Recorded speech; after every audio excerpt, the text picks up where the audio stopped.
Hi guys, and welcome to Spilling the Crime. This is our second episode. Yes, a true crime podcast with me, Jonas Grancha. And me, Humberto Melo.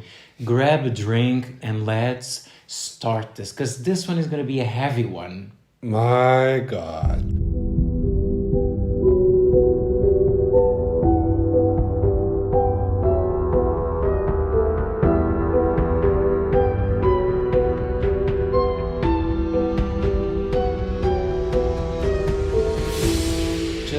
Saw American Murder, The Family Next Door. I am devastated. I have no words. I will have to have words, but I have no words. My name's Nicole, and I'm calling because I'm concerned about a friend of mine. I dropped her off at her house at 2 in the morning last night, and I haven't been able to get a hold of her this morning. I've gone to her house, and her car is there. She won't answer phone calls. She won't answer text messages. What's her name? Shanann Watts. Hey guys, my name is Shanann. I just want you to know a little bit of my story. I went through one of the darkest times of my life, and then I met Chris. And he's the best thing that has ever happened to me. How you doing? How's it going? There was no note or anything? I don't know what to do right now. I've done everything in my heart to make my family's life better. Don't eat turtle! Don't eat turtle! Ah, I got turtle! I think about did I cause this? Did I make her feel like she needs to leave? She said things were bad and that she didn't know what was going on with Chris. I'm worried sick. This is completely unlike her. My mom just never thought she was good enough. You have any idea if he thought his wife had a boyfriend? Maybe she sat there and thought about it. Do I really stay here right now? If he doesn't love me, maybe I should just go. Did she accuse you of anything? I tortured him. I rejected him. Did you cause Shanann's disappearance? We're not promised tomorrow. We're not promised anything. There's only one person in this room that knows what the truth is. And in about 5 minutes, there's going to be 2 of us. This documentary talks about Shanann Watts and her family. She's a mother of 2 and her husband, Chris. They seem to be this perfect family, but are they? They recently moved to this place in Colorado, I think. I think so, yes. And Shanann was kind of a vlogger, but on Facebook. By the way, the way this documentary is organized is kind of a mess, in my opinion, because we talk about the past, the present, and then we are back at the past, sorry. It's exactly that. There are 2 timelines. Maybe there's a third one, but it's kind of a mess, and there isn't a direction to no focus consistency. on. Okay. Consistency? Oh, I'm sorry. You just bark? Are you saying I just bark? Bark, it's like... I'm not barking. I'm not a dog. So, okay, wow. Wow, okay. So... You just barked. It's August 13. Yes, and someone is missing. Yes.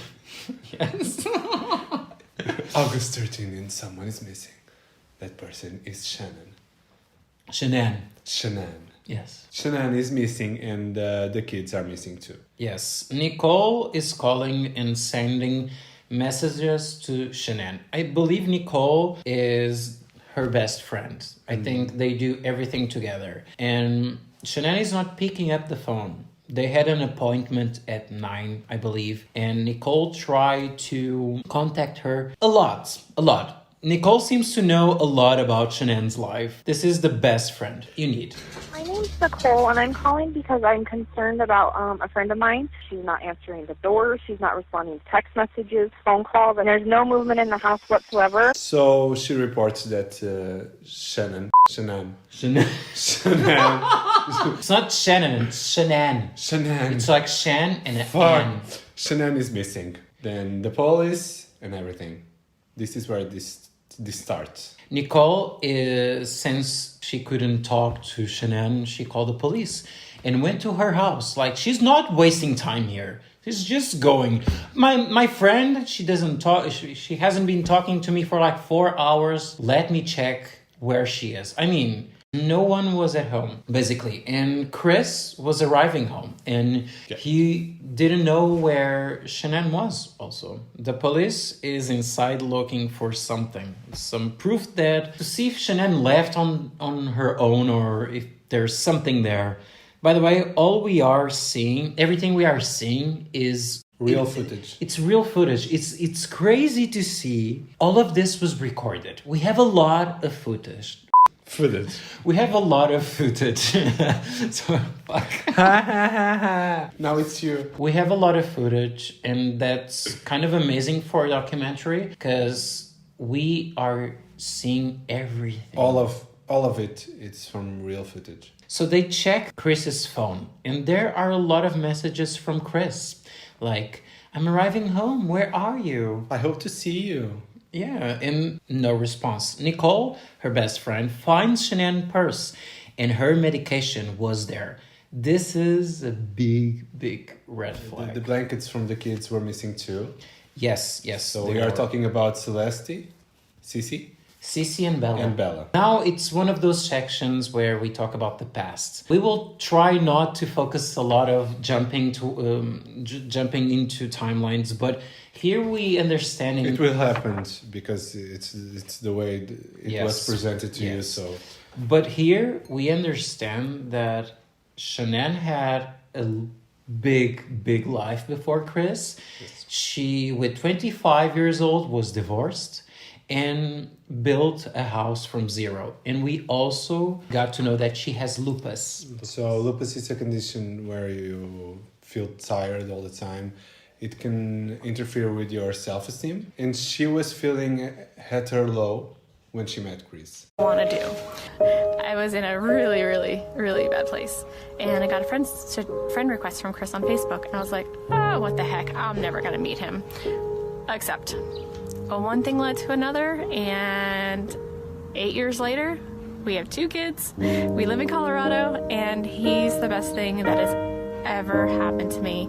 And because of my health challenges, because I got so sick, I let him in. And he only knew me at that time. He knew me at my worst, and he accepted me.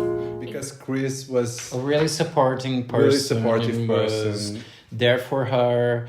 And yes, that's what we see in the vlogs. We see a lot of perfect family moments between Chris, her, and Cici and Bella. So now we are back at the present. Oh my god, this is tiring.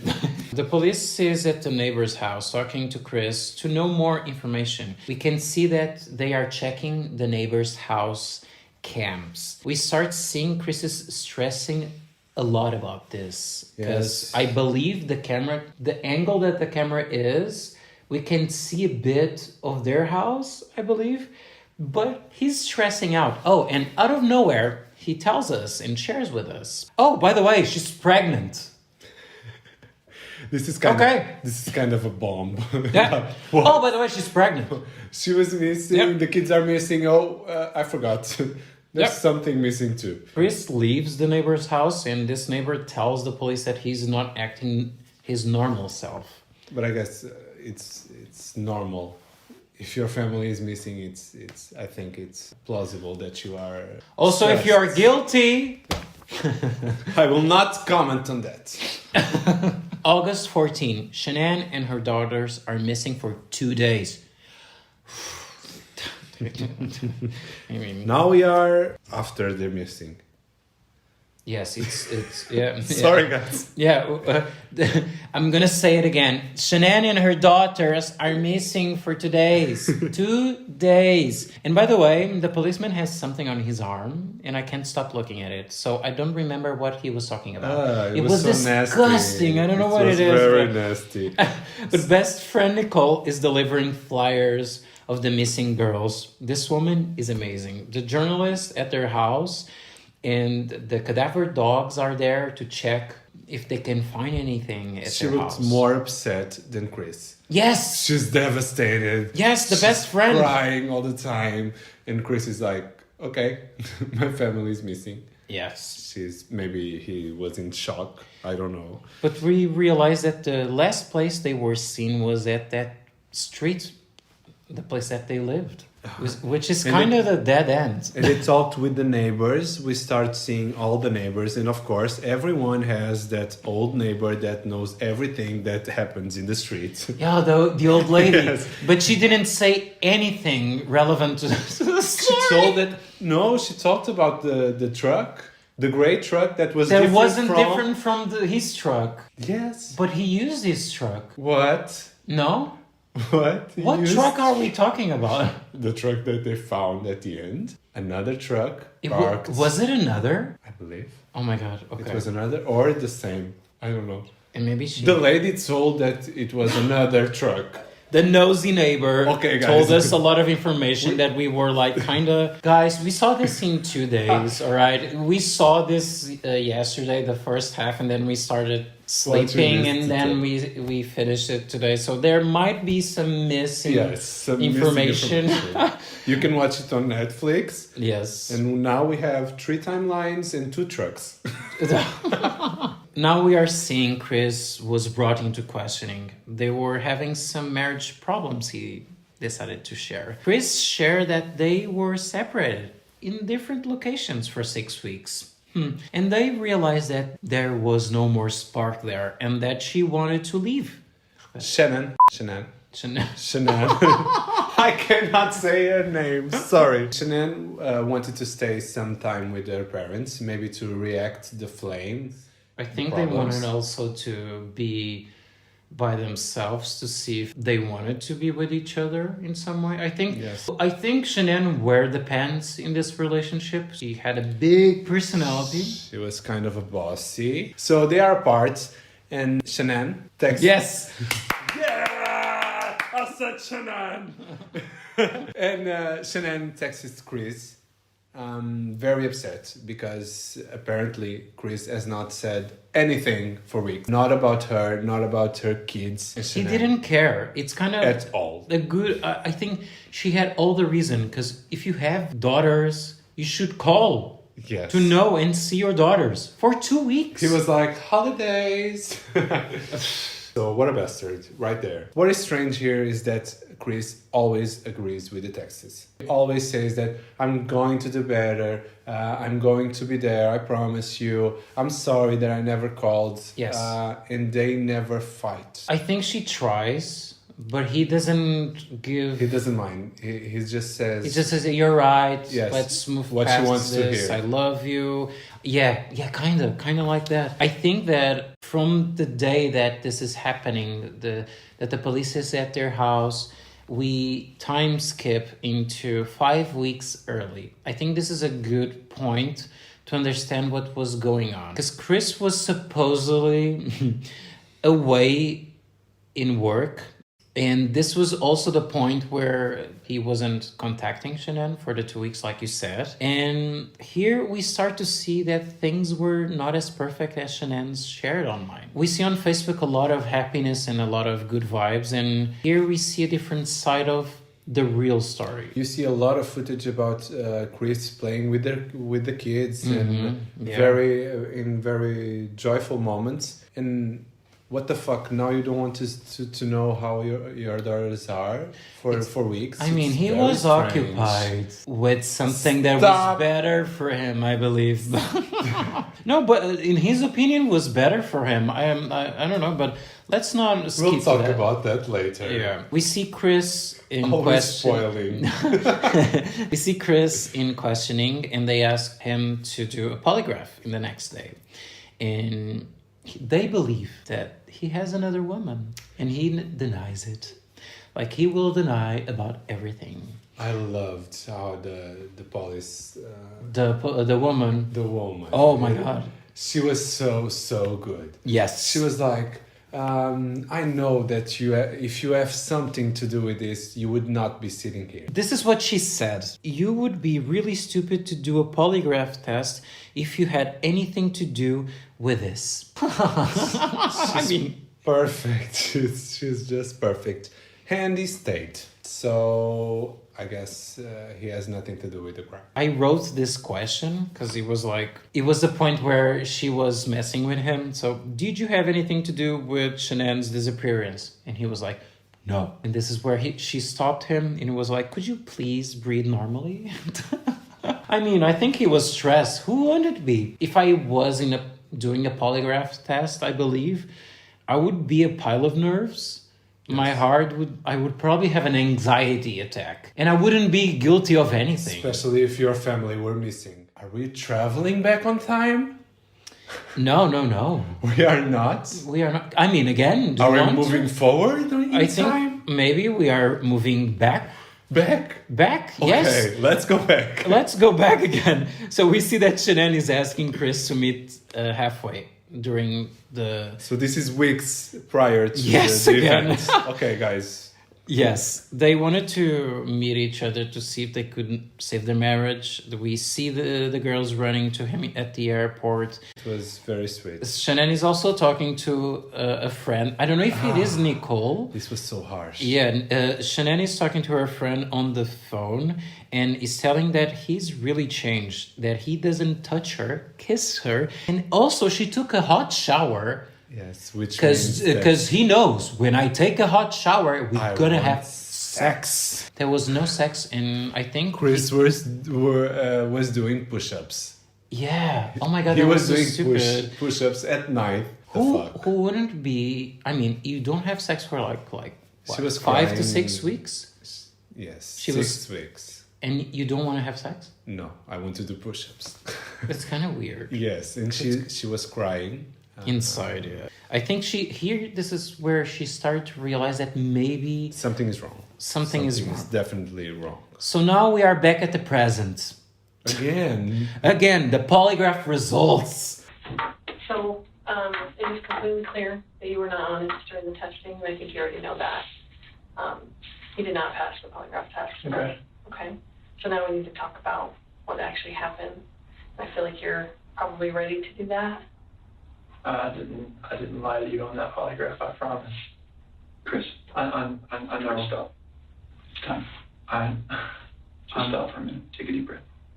Yeah, the way the policemen manipulated Chris at the beginning of this results section, it's crazy, scary, and amazing at the same time. Because they did so good. It was kind of scary because they already knew the answers. And he spilled the tea. He did.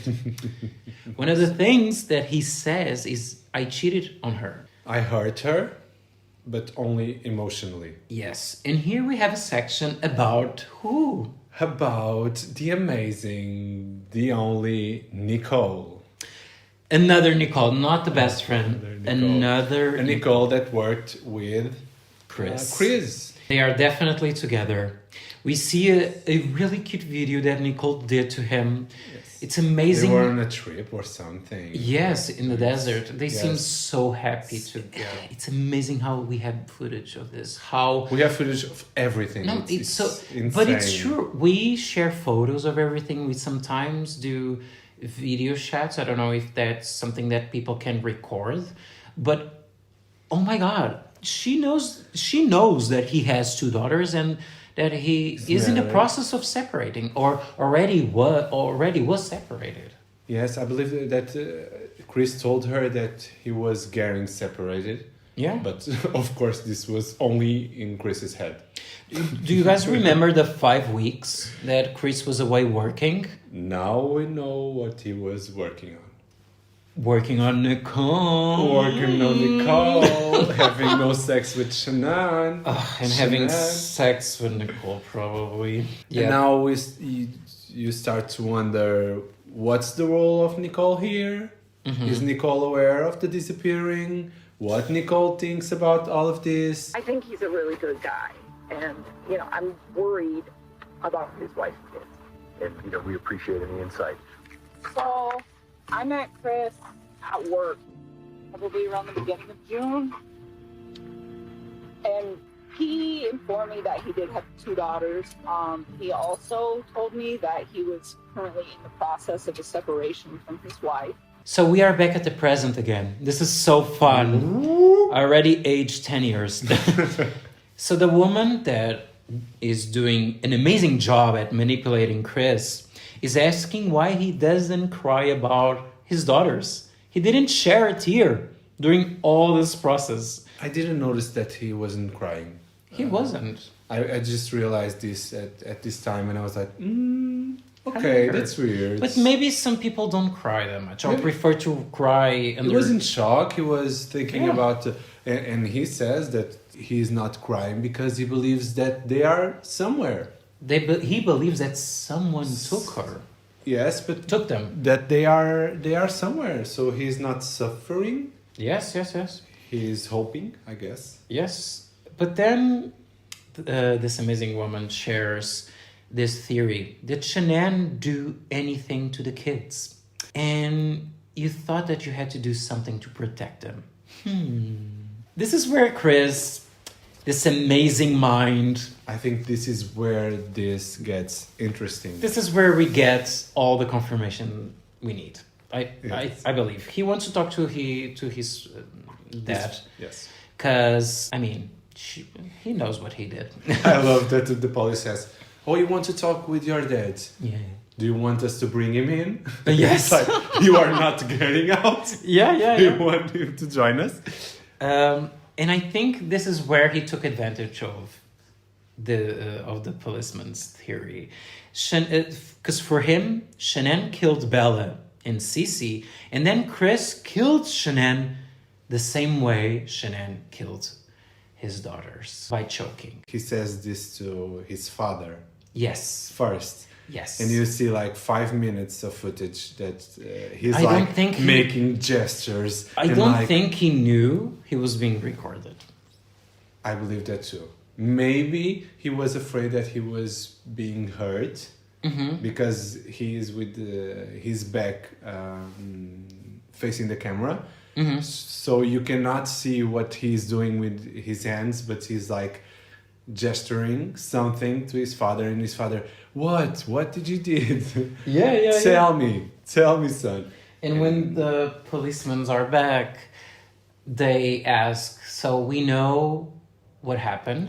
What did you do with the bodies? This is where Chris starts to freak out, and he doesn't want his babies to get out of the location where they're at, which... It's very strange. Yeah. Very, very strange. He said that he acted on rage by killing Shanann.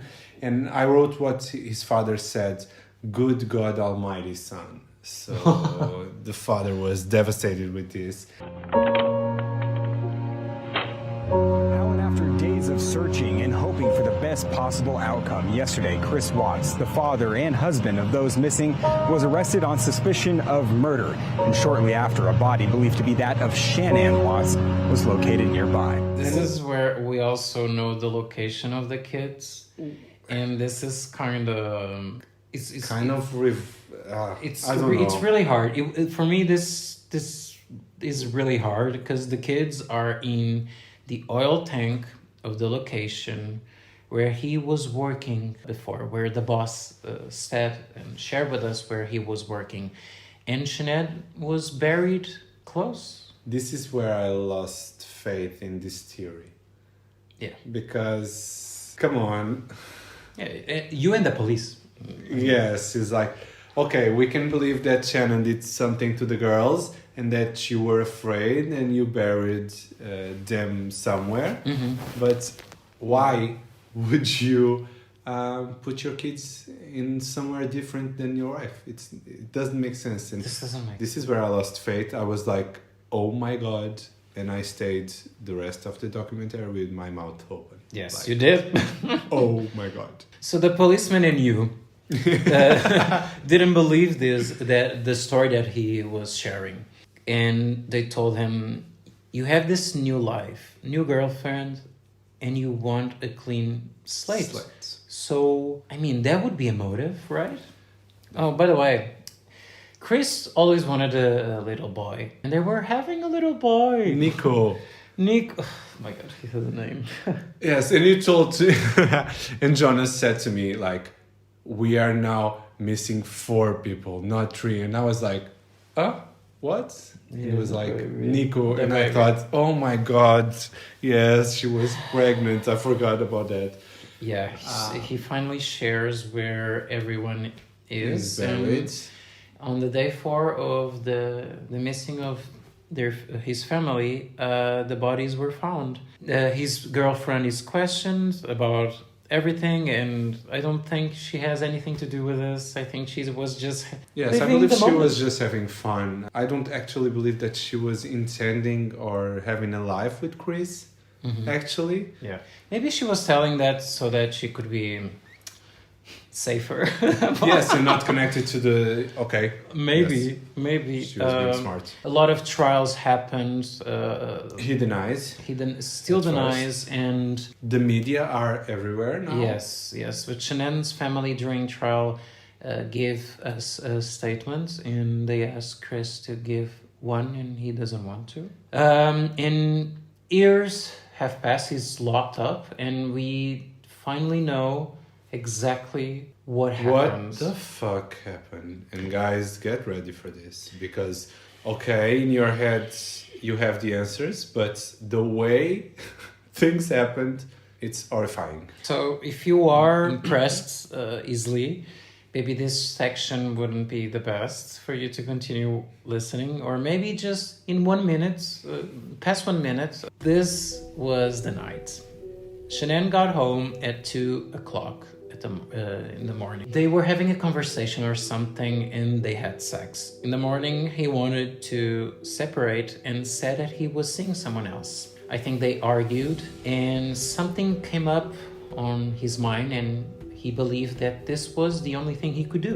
So he started to choke her, and he shares that she didn't fight. And he says that he couldn't stop. That Yeah. something was... he couldn't stop. When he woke had up, to do it. When he woke up, in his mind, this was the only thing that was right to do. What is most shocking for me is that Bella enters the room Yes. and sees everything. He puts Shanann's body on the car and the girls on the back seat, and drives to the location where he terminated with the girl's life. Cece was first. She didn't fight back. Bella, on the other hand, did, and said, "Daddy, no." All of this comes from Chris's own mouth, and there is no crying, no tear. It's like he's having a normal conversation. This is fucked up. And like 1 hour later, he's talking with his girlfriend about the future and calling the realtor to sell the house and schools because his children are not going to enroll in school anymore. This is where we understand the type of person that he is. Being normal after all of this is kind of shocking. So for me, the question here is, you want to have a new life, so you kill your family. You don't give a divorce? Is that the solution? I think that he planned that this would be easier, I guess. It's like he was so weak that this would be easier. They disappear, he would be like the... A new start? Yes, the sad person in the story. He lost his family, don't know how. He stays with the house. It's perfect. He can bring the girlfriend in and live his life. Would he live in the same house? Yeah, I he believe definitely would. Of He course definitely he would. He put the girls with the dead mother in the same car. I believe after that, I believe everything is possible. Oh my god. He put the kids in the oil tank, so... oh my god. What are we talking here? One thing that's truly amazed me, and I can get some empathy here, it's when the families are saying some words in the court. And of course, Shanann parents are very emotional. Shanann. I would sing a song to this like Shanann. I'm sorry, being respectful, but I cannot say this name correctly. Her parents are very emotional, and of course that would be the normal thing. But then you have Chris's mother talking. And I could understand what she was saying. Maybe you can't understand why I'm talking, what I'm saying, but we forgive you, son. So, after all, she's a mother, and but she is devastated. Everyone, and Chris's look like 10 years older, I believe. He doesn't give a statement. He doesn't give a statement. I think he is a coward. Mm-hmm. I believe this was a weak crime. Mm-hmm. And the judge says that this is one of the most horrifying crimes he ever worked. Guys, I'm sorry if this is not this is not fun, the ending that we wanted. a fun episode, but we are truly like, what the hell? It's kind of messed up. So second episode, guys. We've done it. We've done it. We did it. What? We did it. Yes. Yes, we did. I'm gonna keep all of this in. No. Yes. No, you are not. Yes, I am. No, you are not.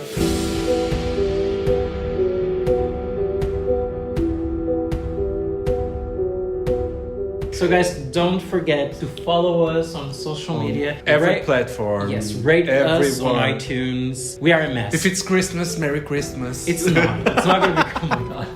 Yes, I believe we will not take 1 year. It's January, guys. It's January, yes. alright? Oh, we have an email. We have an email. Yes, send us an email. Go check the description. Bye, guys. Bye.